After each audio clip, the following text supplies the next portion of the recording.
We had pitched this idea of an animated animal world where animals had actually built the world that they're living in, this animal city idea.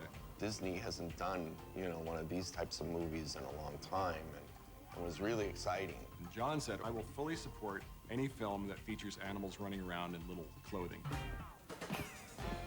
He said, if you guys are going to do an animated animal film, you really have to go and become experts on all of these subjects. You have to find out about how animals behave. You have to find out how to build cities. How would animals live in that city? How would they design it? What kind of animals would even live there? You have to figure out what's going to be unique about this world. So he said, don't think about story right now. Just go off and do research.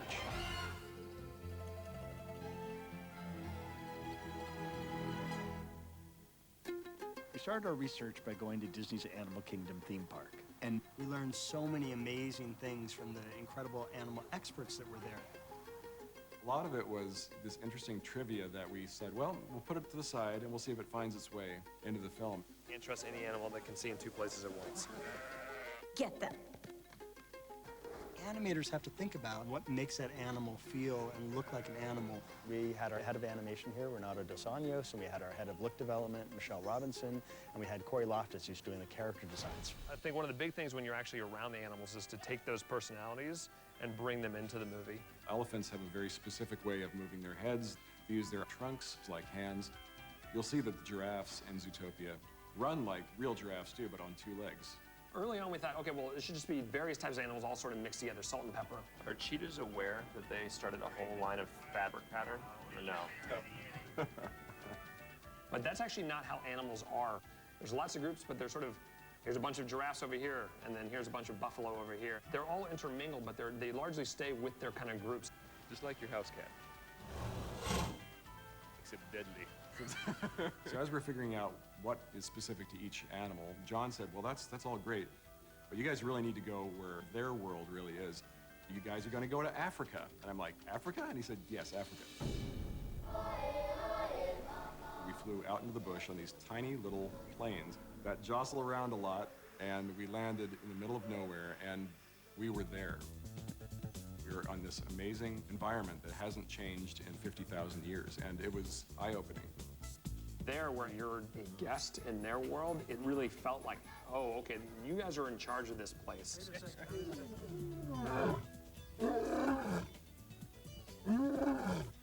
So that doesn't get your attention. At the very beginning, we thought, since there's so many wildebeests, we thought the wildebeest would be sort of the business people of the city. They'd be the people in suits walking around. But we learned from our animal experts that the wildebeests are not actually the smartest animals on the savannah. And so it completely changed the design of that animal. Chief, Mrs. Otterton's here to see you again. Not now. Cape buffalo, they're an animal that always remember everything. And it's not that they won't ever forget, it's really that they'll never forgive. So for us, that said, okay, maybe that tough animal needs to be the chief of police. Well, this should be good. All of those things became aspects that we incorporated into the film and helped let us really figure out what animal was going to be what character in the movie. I don't have to be a lonely hunter anymore. I'm gonna be an actuary. We also saw so many baby animals. We were expecting, like, oh, there's probably a season where all the animals are born, and then that's it. But there were babies everywhere, and they were super cute. And a lot of our animators and our look people were like, we got to put more of those in the movie.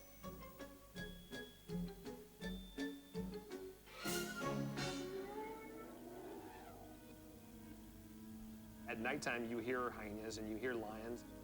Can they eat you? Yes, they can eat you. That changes things. When we saw a 200-pound leopard eating a wild boar, you're 30 feet away from that.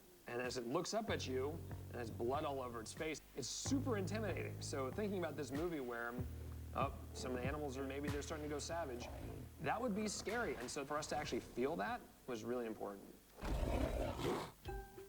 So a few days in, there was a big moment. It was a big moment. We walked around the corner from our camp, and right in front of us is this amazing watering hole with hundreds of animals coming to drink during the day, and we were right there. We were right there with these animals. So the first thing we learned is Don't drink from the watering hole. do not. Rich is correct. That was Boy. So we noticed that no one was attacking anyone. There's no aggression. Everyone needs water, and everyone was coming in and getting what they need and then going their separate ways. And we thought that's a really interesting social setup. That's kind of like what cities are, because cities are where people congregate because they all need something. They either need work, or they need to have a place to house their families, or they need access to goods, and everyone has to figure out how to get along. This idea of figuring out how the city works was all key to that. What can you tell us about the animals that went savage? Originally, we didn't know what type of animals would live in the city. Would there be reptiles and birds? Do fish speak in this world? And early on, we started to focus in on mammals. For a predator-prey story, those lines were much clearer for mammals only. There could be reptiles that live in another continent, but for right now, this place is all mammals. There's a shot in the film where a train pulls up and you see these 3 doors open, big, medium, small, and these animals come walking out, and people just get the biggest kick out of that. One of the most complicated decisions we ever made was we wanted the scale to be true to the true life size of the animals. A lot of these kind of talking animal films take the big characters like elephants, you know, and kind of shrink them down, and small characters like mice and kind of scale them up to create this one kind of homogeneous size. We said, like, no, we really want to celebrate what makes animals different. Elephants should be big, and mice should be small, and we should kind of play the scale true as we can.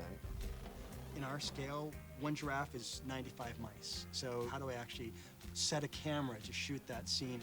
How do you get a tiny little rabbit and a big elephant in the same shot together without it looking weird?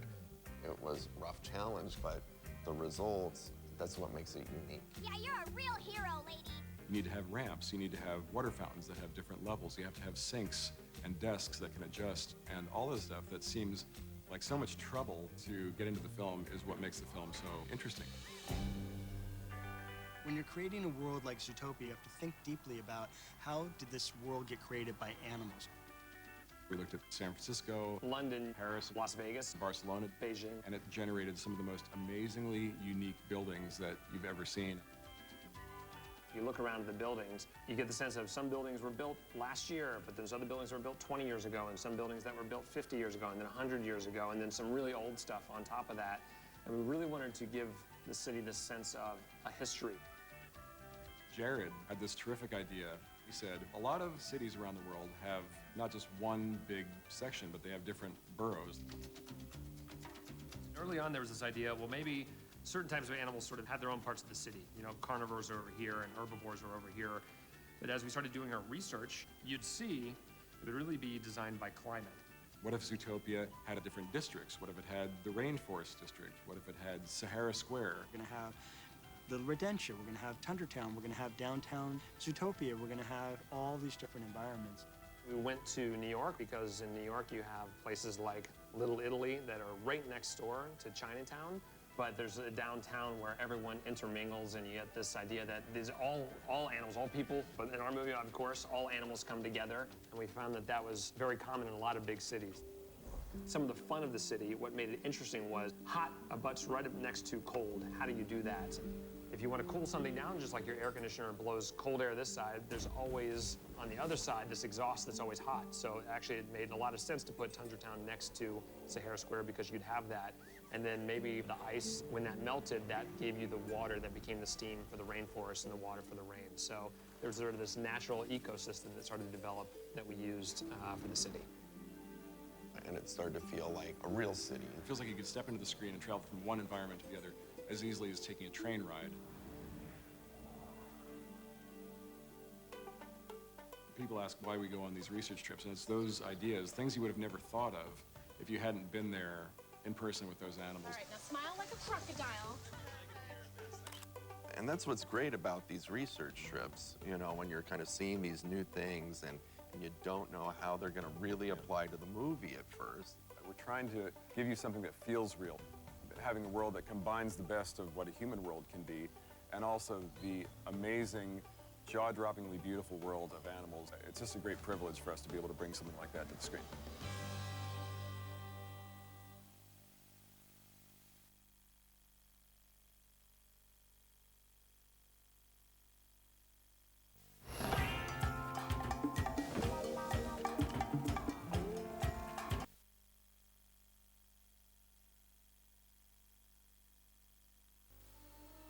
I understand you hurt your neck. We're going to have to go ahead and temporarily remove your collar for the checkup. Nothing to worry about.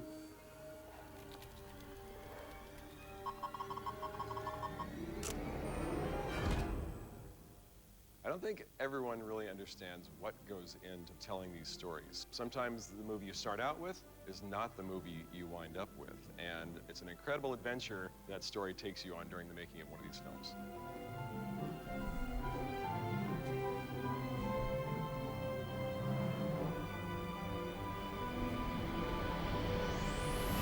Okay, all done. Just a bruise.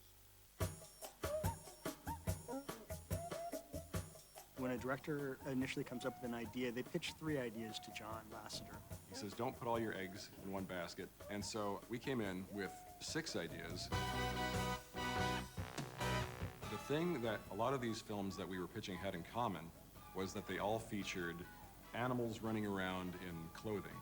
John really responded to the animal idea. Disney hadn't done a animals and clothes movie in a long, long time.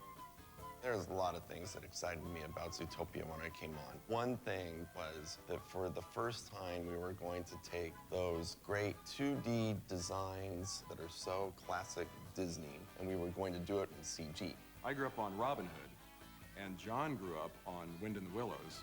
The Wind in the Willows, it's the Mr. Toad film, and that was kind of a social satire. These animals in clothing stories feel like modern-day fables, and it allows us to kind of talk about what human beings are like with their animal counterparts.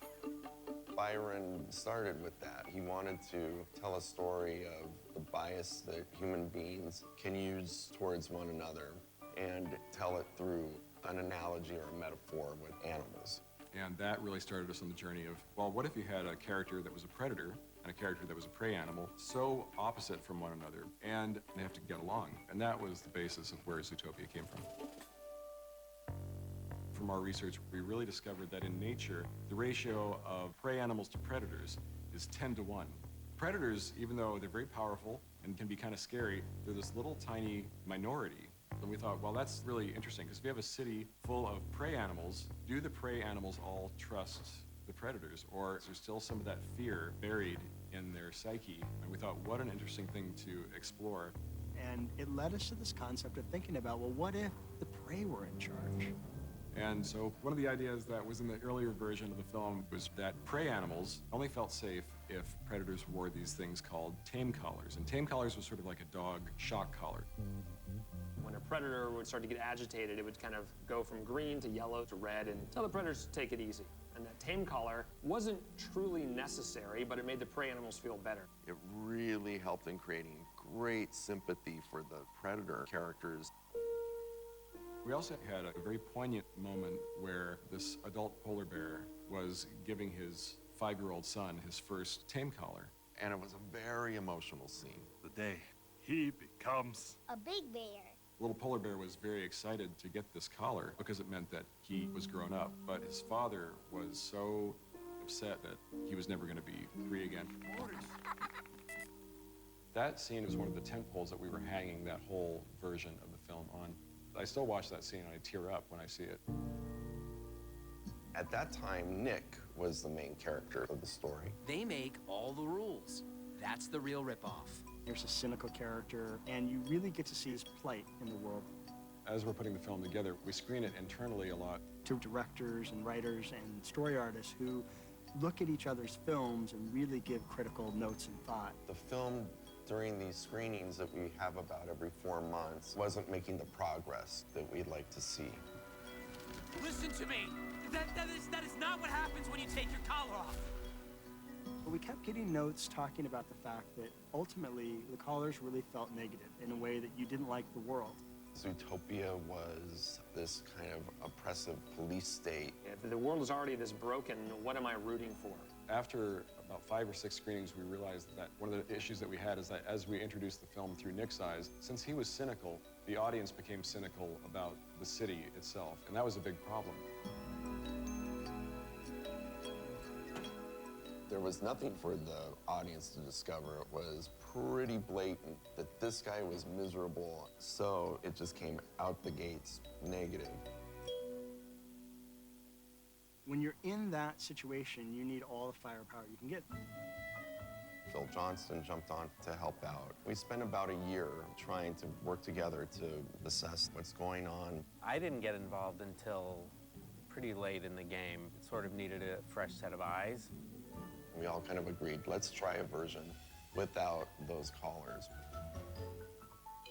And many, many months into production, even though we had had Nick as our central character, we thought, well, maybe Judy should be the one who is telling you the story. Oh, something is going on, and you are going to tell me. Once we started to explore from Judy Huff's point of view and had her be the protagonist of the film, it really fundamentally shifted the film, and we just knew it was right. It would be brutally challenging of getting it to where we wanted it, but it seemed like the pieces all started to kind of fall into line. Judy introducing the story allowed us to invest in this dream that she has about how amazing Zootopia is. Welcome to Zootopia. You want to be an elephant when you grow up? You be an elephant. The audience needed to root for Zootopia from the beginning and see Zootopia through Judy's eyes. It provides a whole nother level of entertainment and humor. In fact, 3 of the funniest scenes of the film. For Judy to be sort of a 3-dimensional character, we wanted to create a bunch of stuff that was stacked up against her. It's great to have dreams. Yeah, just as long as you don't believe in them too much. In a typical kids movie, you would have the character's want song where they're stating very explicitly what they want and how the world is piling up against them. And in this case, we take that trope and sort of subvert it by making her parents say the most ludicrous things. See, that's the beauty of complacency, Jude. If you don't try anything new, you'll never fail. We had removed the idea of the shock collars. We had changed our main character from Nick to Judy, but there was still something that we had to crack. Maybe she is being biased against, but she doesn't realize that subconsciously she's doing the same thing to everybody else. To avoid having Judy's journey be simplistic by simply saying, I want to make the world a better place. We want to show that even the most good-natured person can be susceptible to putting stereotypes on another person. Of all the movies I've worked on, I've never seen a movie make this big a shift, this late in the game. But for us, it's about telling the best story. Don't understand. I was trying to protect the city. You were just trying to protect your job. The story felt very contemporary, how people that are different from you or me, or how humans look at one another. And that was kind of in the fabric of the film. We have to find a way to cooperate with one another and really learn about one another and realize that in the end, all of us want the same thing. All of us want to be happy. All of us want to be respected. All of us want safety for our children, our families, the ones we love, because we're all in this together, and underneath the skin, we're all the same. One of the great things about directing a film at Disney is you get to be a part of every single step of the process, from the very beginning, where there's nothing, where there's just this little flash of an idea, to the very end, where you have this amazing film. It is 600 people who have dedicated 4 years of their life bringing this to the screen, and it's their passion and it's their want to make everything look the best it can be that every day just blows me away. There's something about what Disney does that's unlike anything else.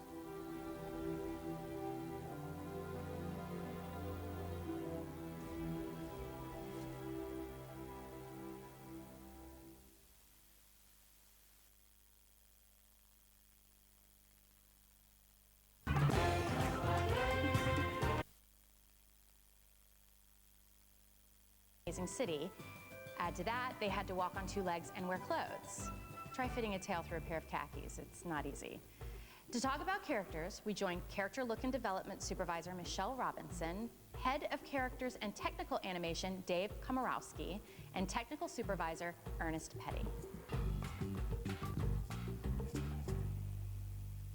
We have sheep, we have honey badgers, we have giraffes, we have foxes. There's like hundreds of thousands of different characters. And we need to make them look like there's something that's real, that's breathing, that is touchable. That's my job.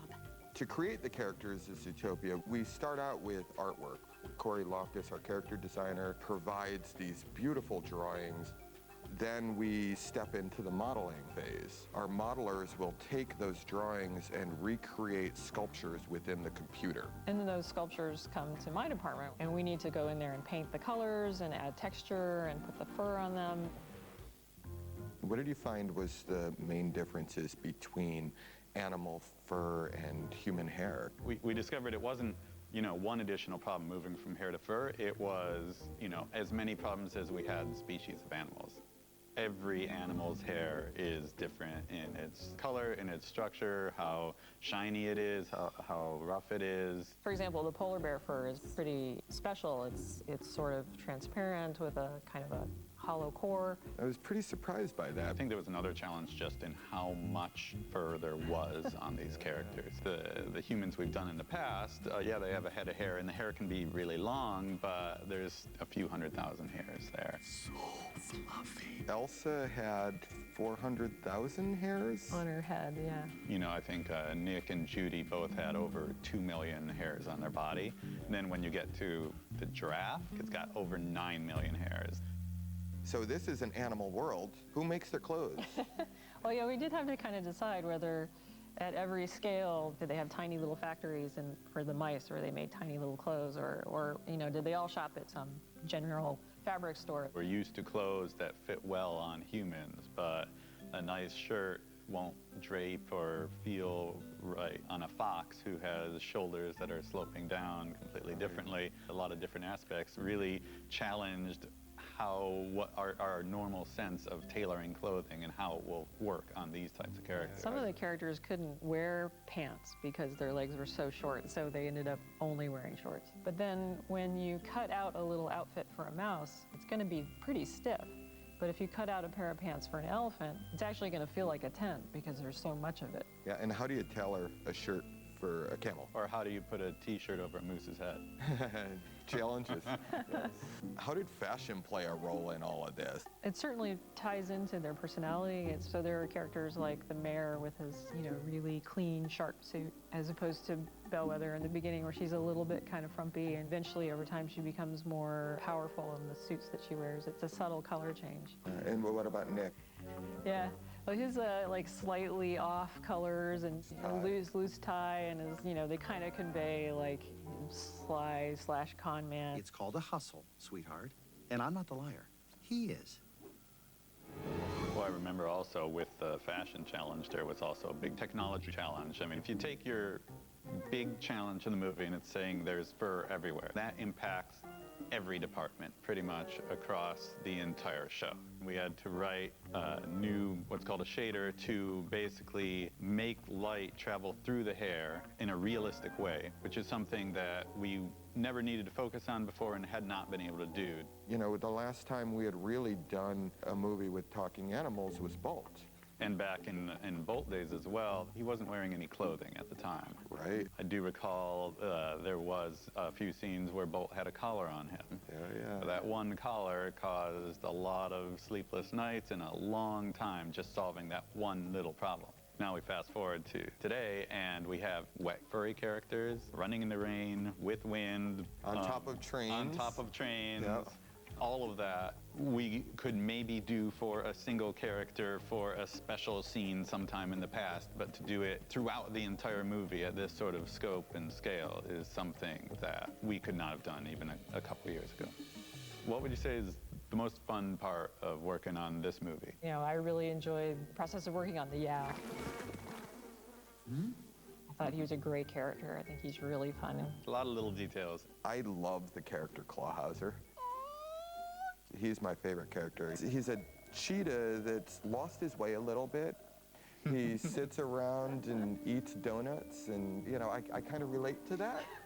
I think the variety for me is what really made it unique. Every character was a different challenge and a different problem, and when you solved one, the next one could be almost completely different.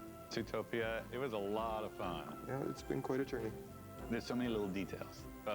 Getting through it all and looking at it, it was a great experience.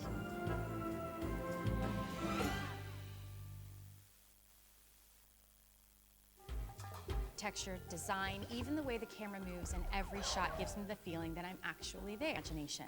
Here to give us some insight on the environments of Zootopia, our production designer, Dave Getz, director of cinematography, layout, Nathan Warner, director of cinematography, lighting, Brian Leach, set extension supervisor, John Murrah, art director of environments, Matthias Lechner, head of environments, Hans-Org Keim, and visual effects supervisor. Have you heard about Zootopia when it first started? What made you interested in working on the project? For me, the first thing they told me was this will not be simple. There's 1,800 plus shots. There's probably about 25 in the entire movie that are actually static.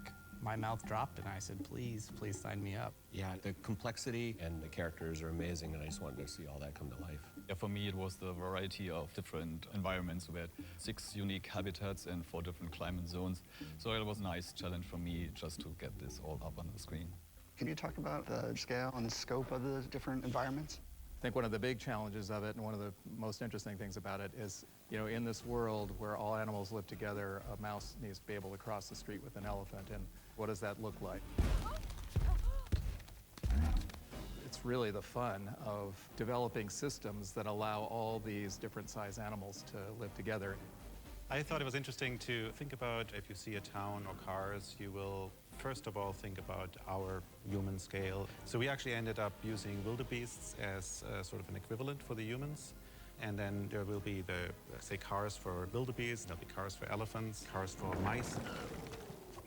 Yeah, there almost wasn't a shot on the movie that scale wasn't important for us. Even our 2 main characters are fairly different.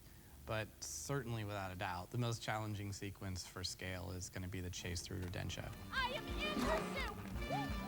It starts in downtown. That transition and surprise of here we are in a miniature place, that's difficult to do. So early on, just to punish ourselves, decided to borrow a friend's hamster, put him in a little tiny city, and then said, let's try to film this with low light. And of course, a hamster's going to do what a hamster wants to do. And it let our artists see just how difficult this would be to film in real life, and how the character would be coming in and out of focus when they decide to move quickly, as little rodents do. Sorry, coming through. Excuse me. As far as the complexity of building out the world itself, can you talk about how the crew was able to get the environments on screen? Yeah, I remember when I first came on the show, so we started to build Zootopia in 3D, really only as a reference piece at first, but then we ended up getting shots that we needed that model for. That was the one close-up shot we have where we're flying through the city. I think that helped the detail that is going to make it look real. Yeah, and one of the things that went into that was color coding the various habitats. So if it's oranges, yellows, you know you're in desert. If it's cool green, you know you're in rainforest. One discussion that came up all the time was, what's the sky gonna do? As we go from Sahara Square to Tundra Town, should Tundra Town be constantly in a state of blizzard? Or do we respect that it is a city in one place with manufactured climates, which is what it really is? I think there was some sleight of hand, too, when we kind of wiped screen with blowing snow, and then all of a sudden, the sky's crisper blue, it's like... What does it really mean to keep the scene alive? I really feel like it's that subtle movement in the environment, whether it's in the trees or, like dappled shadows on the ground, and all of a sudden, you feel like it's a living place. I thought of the materials that I was stepping on. So when we were in the snow, our camera is very slow. When we're in the city, every shot is moving, trying to create that feeling that somebody's in a crowd of people. Also having little stories happening that are not part of the main storyline, but there's a little couple of mice talking to each other over there. There's some elephants in the background. Look at me, I'm gonna move to Zootopia. And I think all these little backstories make the whole thing feel alive. Were there technical challenges that had to be overcome to make that all happen? Our software really evolved quite a bit just for Zootopia. That we can basically almost handle an infinite amount of trees, which is pretty awesome. Are there things on the show that you're particularly proud of? For me, there was just so much diversity that's in the film. The tundra town, the rainforest, and we have the desert. All that was fantastic. Having spent a lot of time thinking about the look of downtown, designing these buildings, getting the set dressed with all the vegetation, and boy, they just turned out great, I think. Yeah, I just am amazed when I see the stuff come together, you know, and I work here, but I don't know how they did that.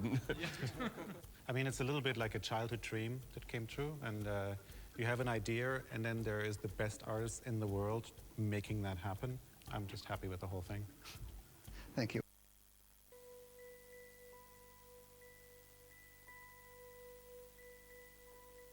As an actor, I was cast as Judy. I provided her voice and even some of her personality. Being that she is animated, the other half of her acting was done by the animators.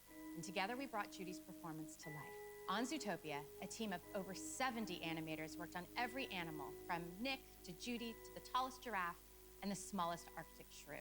Let's join co-head of animation Tony Smead and animation supervisors Jennifer Hager, Bobby Huth, Kira Latomaki, Chad Sellers, and crowd supervisor Mo Alali as they give us some insight into their research and process of bringing the characters of Zootopia to life.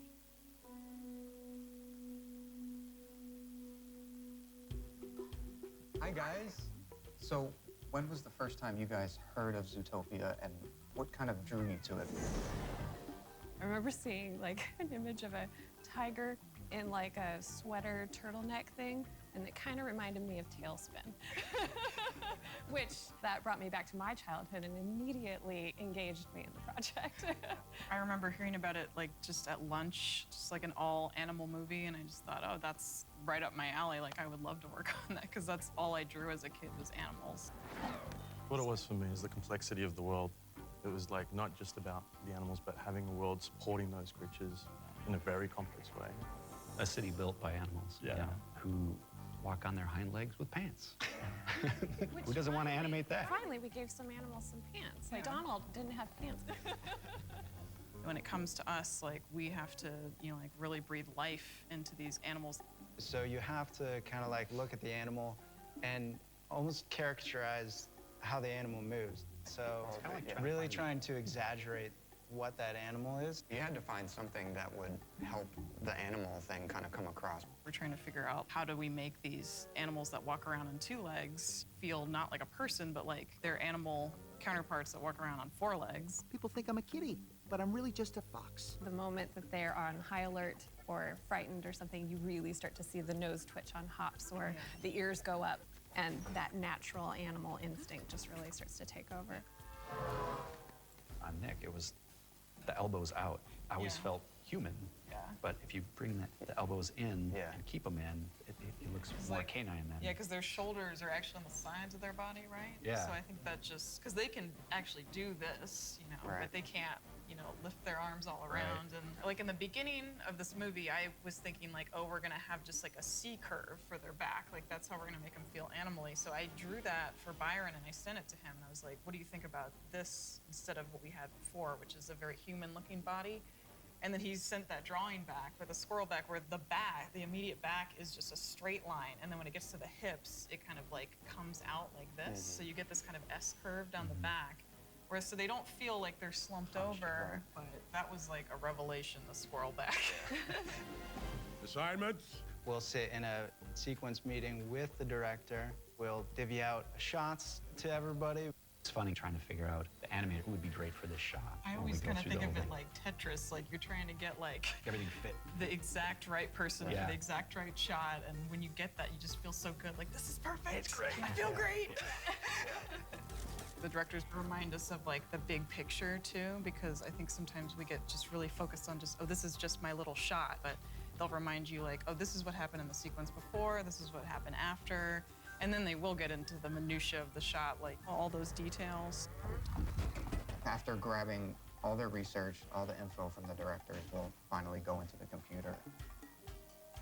And it's a really fun animation challenge because that's where we really shine, I think, is where something that should be impossible or doesn't exist and we have to make it believable. So after issuing, each animator will go back and kind of take their shot. Some of us like to do thumbnail sketches. Other people like to take reference. Sometimes you just had to look up a video. Although Chad did a valiant job of being Gazelle, if I remember correctly. Wow, you are one hot dancer. His hips don't lie. I don't think I ever I don't think saw you it. ever will. We can find it. It's out there. Don't look for it. It's It's better to just kind of get those golden poses in there that just tell you basically what your idea of the acting is. You're probably going to get a lot of notes, or the directors might have a totally different idea. And it's just the same way a director would give an actor directions. After seeing the performance, he might get ideas based off of what you brought to the table. Usually less is more. I think both Jennifer and Jason brought such a great breadth to the lines. Since they filmed them, we could see them do the takes of all the different ways. Seeing Jennifer in the recording studio, there was like a bouncy quality to her performance. And so a lot of the animators would look at the reference of her and say, okay, we're gonna try to incorporate a lot of her gesturing just because it felt so natural for her character. This little bundle of energy. This is Zootopia. Anyone can be anything. I almost feel like I can see exactly what Jason is doing. Yeah. And it translates to Nick. Old flash, 100-yard dash. Flash, 100-yard dash. Buddy, it's nice to see you. Hearing his voice come out of that fox just seemed like the perfect match. And you just hear it and you automatically can picture what Nick's doing. He's got that like half-lid smile on his face, you know, and you don't have to do much with him. You can just let the line be what it is. Nick and Jason. Yeah. So once you've kind of got your scene approved, then that's really when you go in and put all the juice into it. And that's probably one of the funnest parts, is when it's almost there and you're just like, oh, I could add this. Definitely. Oh, I could add this little thing. You could probably honestly polish forever. Yeah. I think. Yeah. Well, there's that adage that animators never finish their shots, they only get them taken away. I guess we just get it approved. A few weeks later. After a few weeks, a few weeks go by. And the director will usually see it in the polished phase and say, I give you this, my blessing, it's approved, and we all clap. I don't know about you guys, but I mean, I had a blast working on this show. It should have been tougher than it was. Yeah. Disney magic. It's Disney magic.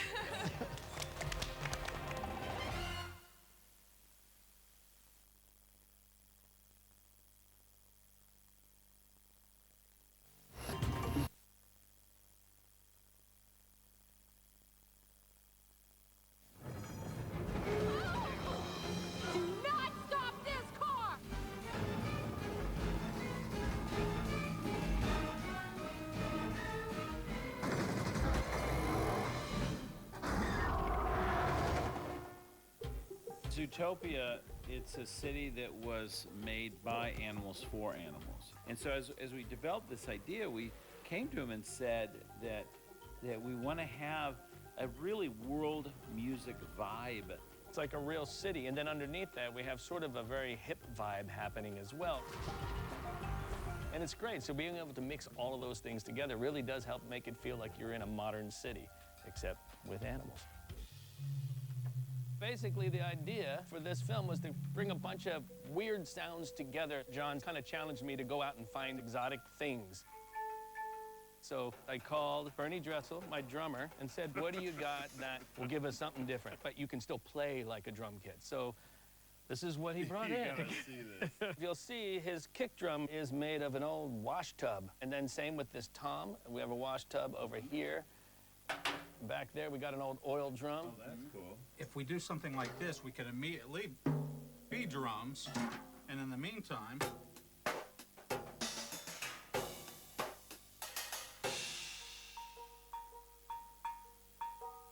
What I love about the guys I work with, it's a really collaborative environment, and I love talking to them about what they have and what we can do. We're here on the scoring stage in Burbank at the Warner Brothers Studios, and I'm here with... Hi, Byron Howard and Rich Moore, and you're the real Michael Giacchino? Really? The one and only? Working with musicians. They're really like actors in a way because you're giving them lines to interpret, and that's what's really wonderful. Michael wrote a specific bass line that goes,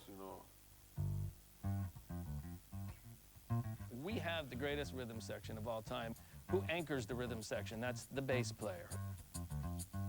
Well, what I play is 2, 3, 4.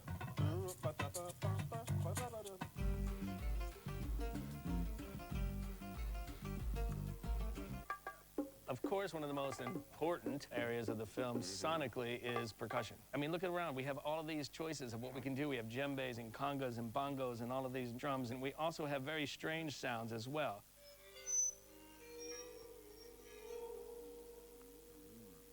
That's creepy. The film is very emotional in addition to being very funny, so I wanted something to underline that emotion. The main theme is built around the idea of these instruments doing these repetitive sort of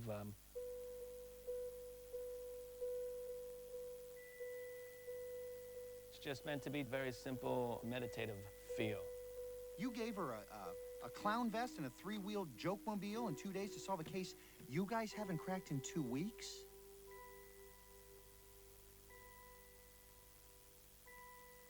If you'll excuse us, we have a very big lead to follow and a case to crack. Officer Hobbs?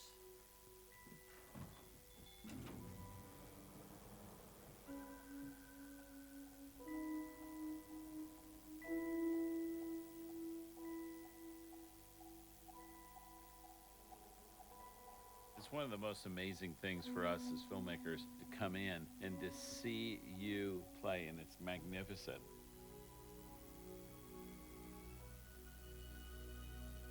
The piccolo in 175, can we have the flute 2, but an octave lower? So, can you read off that guy? That's it! Wow, Michael, that is so beautiful.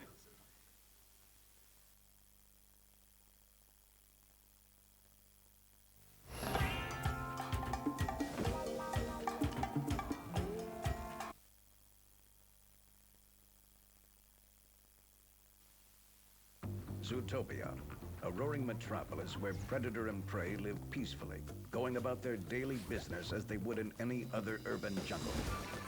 However, every city has its mysteries, especially when it was created by the clever filmmakers of the Walt Disney Animation Studios who have been known to cleverly hide references to other films and characters, aka Easter eggs. Well, this should be good. Can the same be true for Zootopia? Hang in there. Let's open up the ZPD forensic files and investigate. I won't let you down. This is priority number 1. Case file number 1, Big Hero 6. Not too long before we were introduced to Zootopia for the first time, we traveled to San Francisco, which can also be found as the city of the month here on Bogo's calendar. Splendid. In the movie, we don't see any robots, but if you look closely, this antenna topper shows evidence of everyone's favorite personal healthcare companion, Baymax. Oh, goodness. Hidden Mickeys. Well, we don't have any eyewitness accounts of Mickey Mouse himself. If you pull out your magnifying glass, you may be able to spot him right here at the ZPD. Oh. Pull out your pen and write fast, because this movie is stuffed with them. Just when you think you've nailed them all, you may get one more lucky chomp and find another one. Good one. This file has some classified intel.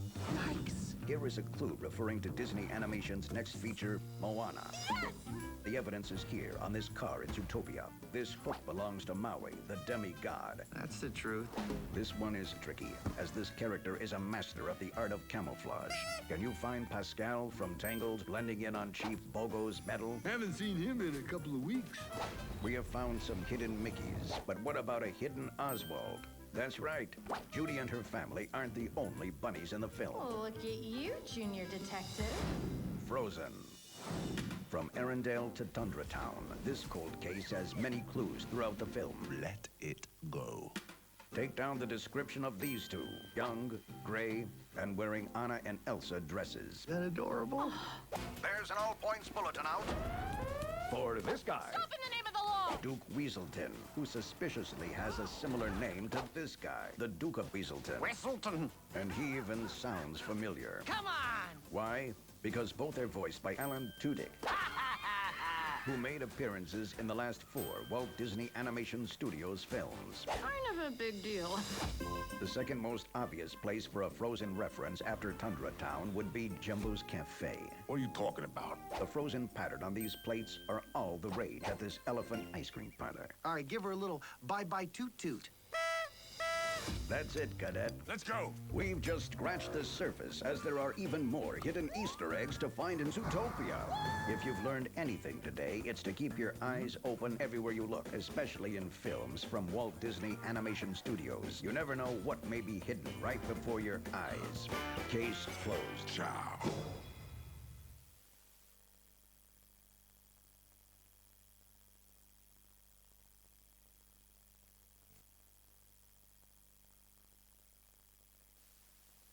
Bum, bum, bum, bum, bum, bum. It's deleted characters, my friend. Yes, That's I right. love characters. We love characters. Sometimes Zootopia somewhere. There you went, you little Dickens. Oh. first ones are the Gerbil Jerks. These were two antagonists who did not like Nick Wilde very much. Nick would walk around town, and these two Gerbil Jerks in their little sporty red car would run over Nick's tail and make him shock himself. And they loved that, and they lived for that, and so it was his jerks. They were his nemesis, nemesis. Honey, who is a honey badger. She was a doomsday prepper. She was a friend of Nick's. She was a friend of Nick's, and but she was very, very paranoid about sheep taking over the world. She even had an anti-sheep bunker filled with anti-sheep weapons like huge clippers. And so we tossed that whole part out. Where'd the heck she go? However, she did stay in the movie, right? In a way? Well, in another kind of form. The character became Dr. Madge, Honey Badger. She was the one trying to find an answer to the savage animals. Yeah. We cannot keep it a secret. We need to come forward. Not so much a doomsday prepper anymore. You know, she was trying to do some good. Yeah. The old goat. The old goat. She had different jobs and she made different appearances. At one point, it was just a screaming old goat. Yeah. Sometimes she would faint. She would faint. She was a fainting old goat, but then she came back as a fellow meter maid. Hey there, rookie. Keep it up, but in 50 years, you'll be promoted to this job. Mayor Swinton. Swinton was our villain in the earlier version of the story, and we did that because pigs are very intelligent animals, and we thought that'd be very interesting to make an intelligent pig the villain in the movie. Both smart and tasty. Yes. Still a pig. The Razorbacks.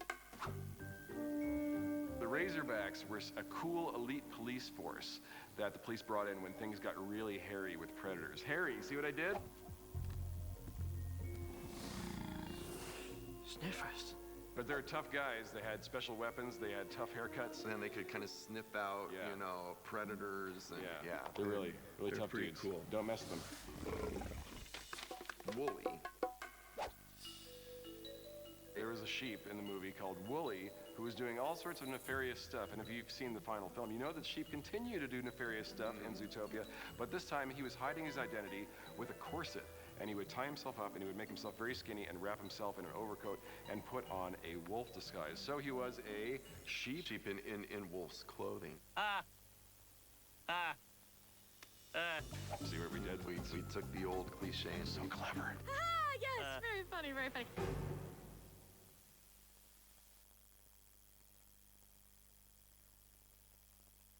We deleted from the movie. From the movie, yep. They're out, but they're back now for you, for us to watch. So here we go. So enjoy.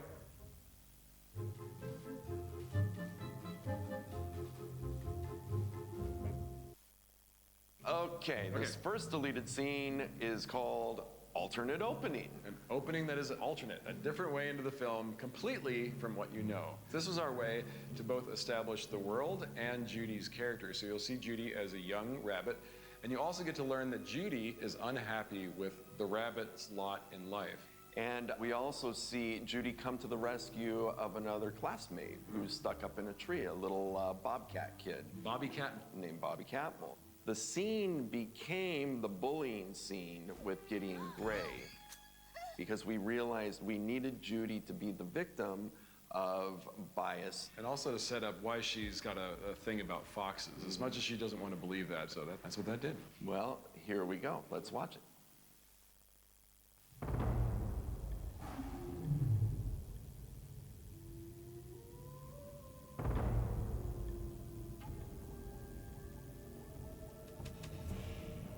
Thousands of years ago, The world was a dangerous place. A place where predator and prey didn't get along. A place where savage beasts lurked in every shadow. Blood, blood, blood, and death. And that is why I'm glad I live today, because back then I would blunt. Great job.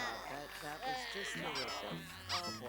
All right, that's enough. It's just very graphic. Okay. Thank you, Fawn. And hey, you are.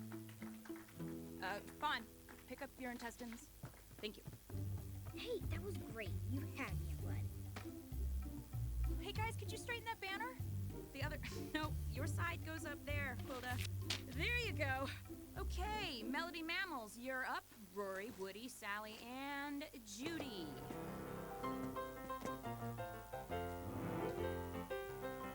Two, three, four. What do we love about our city? That's why we sing this little ditty. We'll all be what we wanna be, 'cause Utopia gives us opportunity. I wanna work with wood, 'cause I'm a woodchuck. I'm a raccoon, so I'm gonna drive a trash truck. Squirrels like me wanna sell some nuts. And I'm a bunny, so I wanna grow carrots. I don't wanna grow carrots. Judy! What is your problem? What? I don't. Everyone take a 5. Judy, it's just a song. Well, it makes it sound like because I'm a rabbit, I only have a future in carrots. What if I want to be an astronaut? Or a paramedic? Or Judy, look, certain mammals are just better at some things than others. When I was your age, I wanted to be a firefighter. But armadillos ball up at the first sign of danger, so I became a teacher. Mrs. Armadillo. Hang on, Warren. Look, I'm not saying you can't be what you want to be. I'm saying that what you want to be should be realistic. Mrs. Armadillo! Mrs. Armadillo! In a moment, Warren, I'm talking to... But Bobby Campbell's up the tree again! What? Look! Oh no, oh goodness!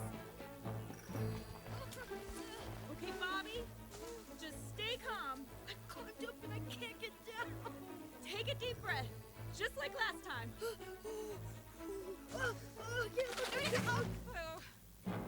I don't know why I did that. That branch isn't gonna hold him. He's gonna fall. Somebody call the police! He's gonna fall.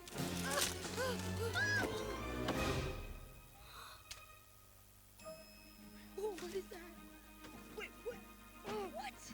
I can get it. Come on. Oh, come back, you little rascal.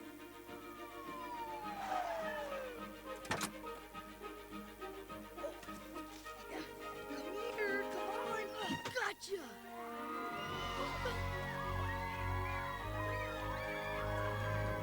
Well, that was some quick thinking. What's your name, young lady? Judy Hops, sir. Well, Judy Hopps, you are a hero. You know, you should think about being a police officer. Her? She can't be a cop. She's just a bunny. Listen, son, this is Zootopia, where anyone can be anything.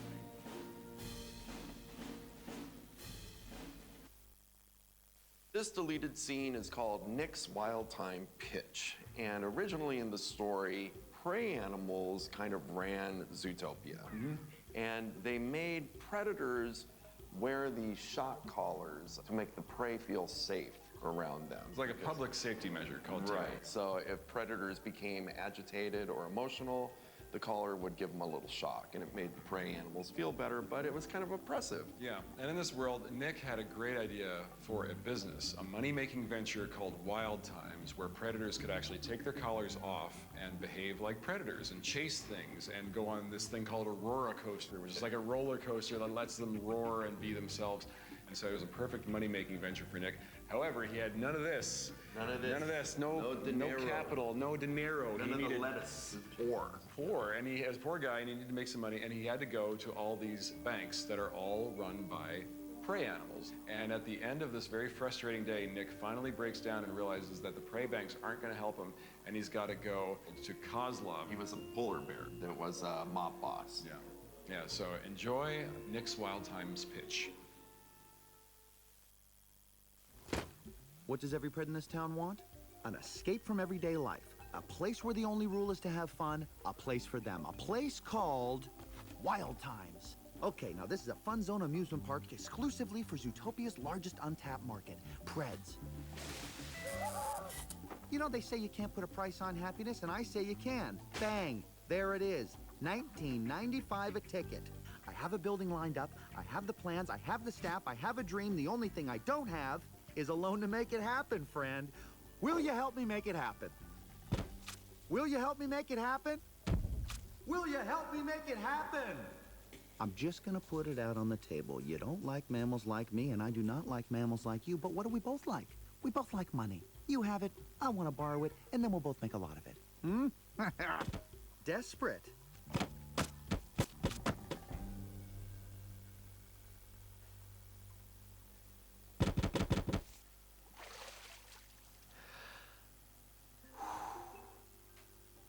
It's not that it's a bad idea.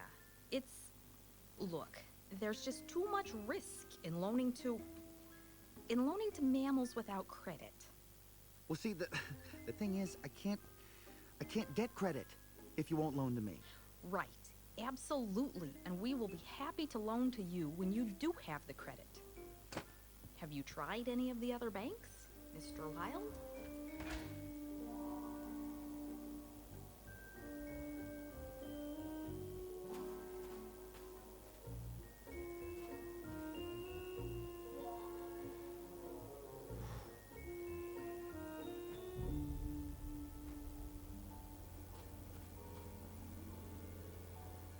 And, I call it Wild Times.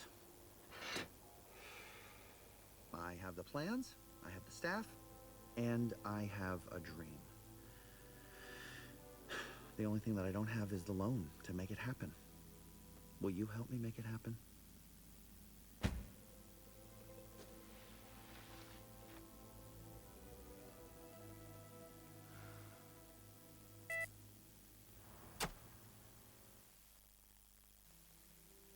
This deleted scene is called Homesick Hops. It's similar to the one you'll see in the movie, but it's different in some very significant ways. So earlier, when she was assigned traffic duty by Bogo in this version, Bogo gave a speech to the cops saying, real cops suck it up. They're tough. They don't get hurt by stuff, and it's like you gotta stay tough. So Judy, she's feeling really down about herself. She gets home, and she really wants to call her mother for support, but she looks over and she sees that pad that says suck it up from this morning. She decides, well, I'm not going to call home. And when she throws the phone down, she accidentally dials, and her mom does pick up the phone. And the two of them share this heartfelt conversation. And the parents don't find out that she is a meter maid by the end of the conversation.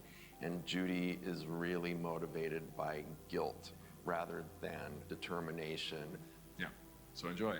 Here comes Homesick Hops.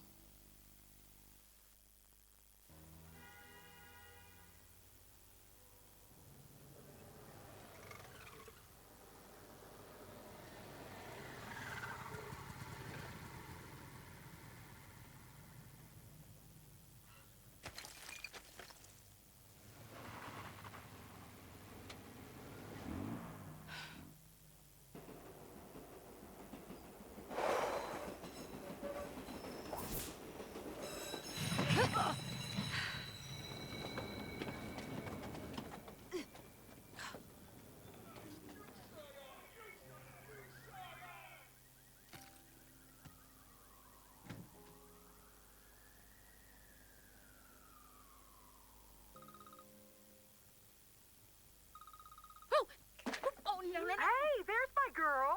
Told you she'd call. How's the big city, Bun Bun? Good. It's good. Use that fox taser?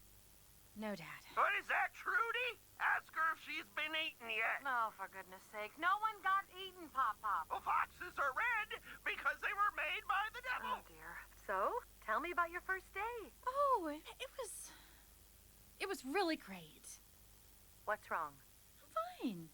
You are not fine. Your ears are droopy. You need me to come out there. Still pack the car. No, I'm good. I'm good. I'm just tired from a big day in the field. Yeah? You out there making the world a better place? Yep. I'm really making a difference. Wow. Good for you, Bun Bun. I mean, not that I didn't think you'd make it. It's just you're doing something I never thought a bunny could do. I guess all you needed was a chance to prove yourself. I'm so proud of you. Yeah. You keep making chances for yourself. Okay. And keep that fox taser under your pillow. I love you, honey. Very much. I love you guys too.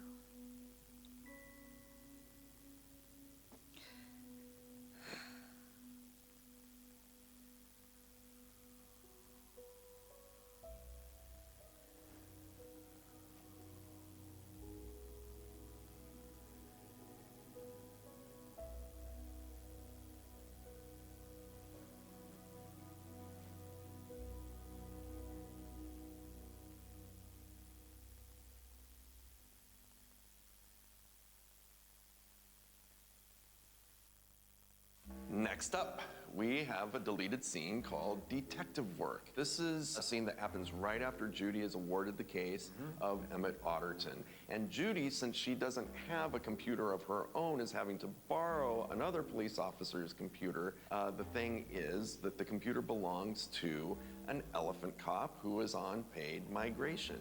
And the scene is all about the comedy of this little rabbit using a computer of a great big elephant. And you'll watch this and you'll go, wow, it's beautifully animated, it's charming, it's funny. Why did we cut it? And the reason is time, because it was at a point in the movie where we needed to move the story along very quickly, and we also needed to find a way to get Clawhauser in there to establish him as an ally. But some charming animation, enjoy, some fun scale jokes. This is Detective Work. Clawhauser! I got a case. Nice. Case of what? No, a case. Oh, good for you. Think I can borrow a desk? Ooh, take Bob's. He's out on paid migration.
Oh, no, not that box.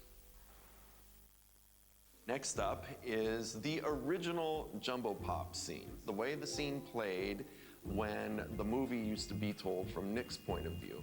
The point of the scene was to show just how good a con man Nick was, and just the lengths that this guy will go to try and fool the elephants and Judy. The scene was completely animated. Most of these shots are completely lit, so it's a ton of work. This killed us to have to change this because Jason is so funny in this scene, but it wasn't serving the story itself, so we had to make that decision. So here's the original Jumbo Pop.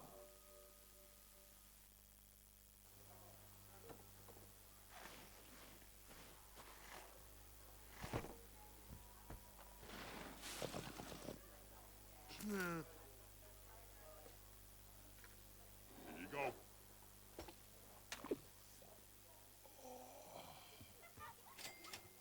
Next. I'll take 2 vanilla jumbos with extra peanuts and no cherries, please. Wow. Guess I should get the junior size. One Junior Sunday. Yowzers! Good thing I eat like a horse.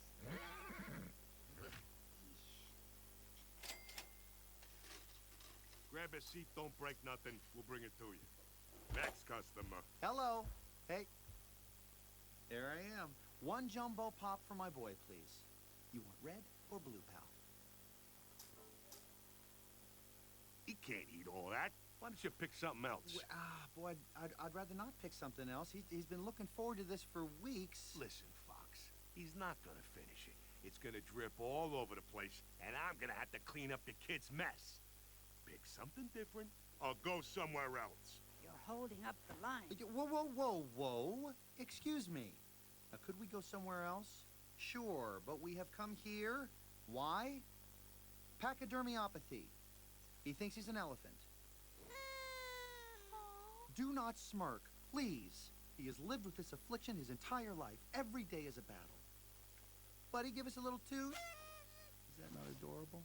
I mean, I am not going to be the one to tell him what you're feeling is wrong, that you're just a fox, because that would break his sweet little heart. Do you want to break his sweet little heart? $15. Oh, thank you. 15 big ones coming right up. Well, hang on. Oh, no, are you kidding me? Oh, I must have left my wallet at the orphanage. He's an orphan? He was, officer.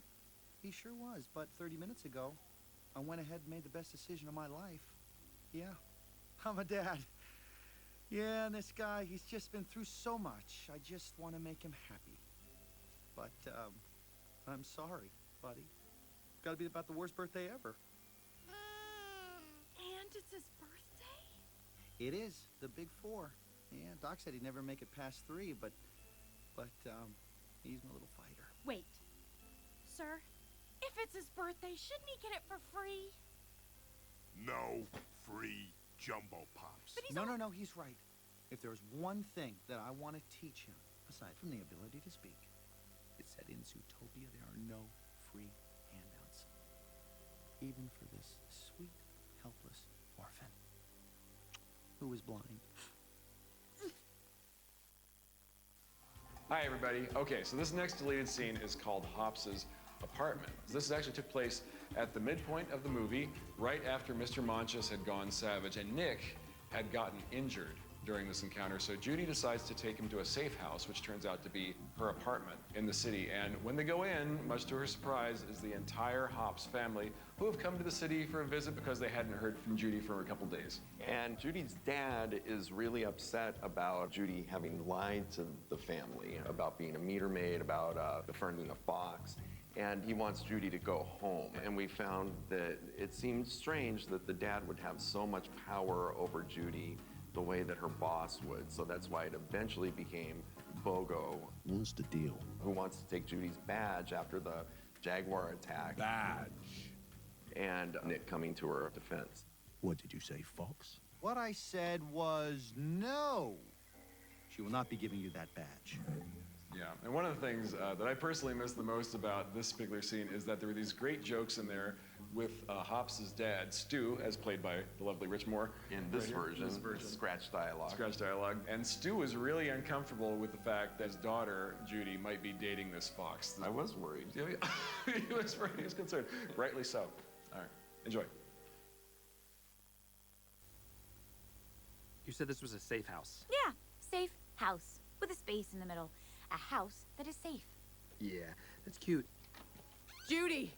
Oh, thank goodness. Mom? You were supposed to call every day, and we got worried. And I mean, in the city, there's all kinds of unsavory animals. Well, look who brought some breakfast. Huh? Judy, quietly, pass me a fox taser. You have a fox taser? Dad, he's with me. It's okay. You brought a fox to your home? He's more than a fox, Dad. Sweet cheese and crackers, he's your boyfriend. You know what? This has been great. I was actually just leaving. No, wait. It's fine. Honey, if the fox wants to leave. No, look, he is not the fox. His name is Nick, and he is helping me solve a big case, and he is my friend. And if anyone is uncomfortable being in the same room with him, there's the door. If you're working a big case, why you got a meter maid uniform? not a meter maid, Thomas. She's a real cop. They gave her a fancy car and everything. Isn't that right, Bun Bun? Technically, I'm not a real cop. Yet. Judy, you lied to me? Mom, Okay, you know what? That's it. You're going home right now, young lady. Pack it up. Let's go. Dad! No. I was worried about you coming here in the first place, and now you're lying and other things. And, you know, Judy, this is not who you are. So she lied about being a meter maid. Okay, look at that vest, son. Hold it up. Look at that thing. Who wouldn't lie about that? Okay, here's the thing. When I first saw Officer Toot Toot here, I thought she's gonna get stepped on. But you know what she said? Bunnies from the burrows do not get stepped on. They step up. And she has. So, Dad, can I call you Dad? We only have 12 hours left to solve this big case. And you make her go back to Carrotville now. Gosh, we'll never know if Officer Hops could be a real cop, will we? All I'm saying is, just give her a chance. Well, I guess we could give her 12 hours, right, Mother? There you go. Go on home. Make another baby. Now you two be careful, okay? Because there is that savage animal on the loose. No, Dad. He's not on the loose. The cops got him. Oh, no, he's still out there. It's all over the news. Bye. Drive safe. Honey, just to clarify, he's not your boyfriend, right? Out. This next deleted scene is called The Taming Party. This was a very important scene in the early version of the movie where Nick was the main character. It really stuck around a long time because we found it very, very emotionally compelling. In that version of the movie, predators were forced to wear these things called tame collars, which is sort of a rite of passage. And when you were 5 years old, Europe would give you a taming party where you would receive your tame collar. Europe then wear for the rest of your life. Now, Judy had always heard of these taming parties, but she had never really seen one. And it was at this point in the story that she and Nick are hiding from these mobsters, and she gets to see for the first time what it is like for a predator to receive one of these tame collars, and it gives her much, much deeper insight into Nick and his plight. So let's check it out. Check out The Taming Party. Can we please just find a way out? Oh, I did. For me. See you later, sucker. Ha-ha! This is not my day. You ran their plates? Did you get an address? Did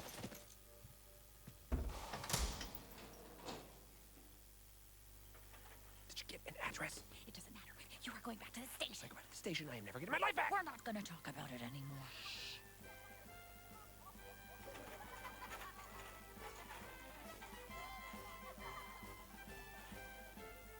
We gotta move. Why? Shh. Now. Okay.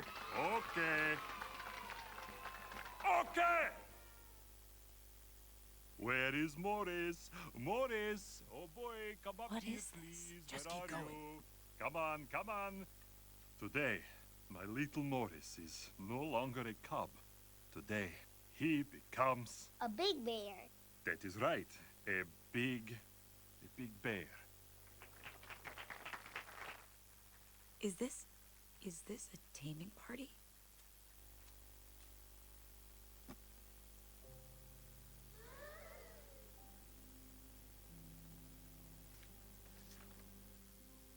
With this collar, Zootopia welcomes you. With this collar, Zootopia welcomes me. With this collar, Zootopia celebrates you. With this collar, Zootopia celebrates me. With this collar, Zootopia accepts you. With this collar, Zootopia accepts me.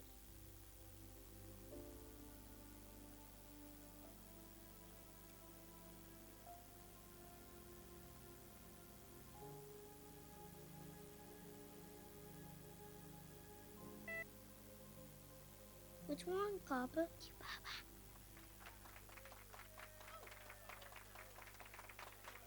Morris.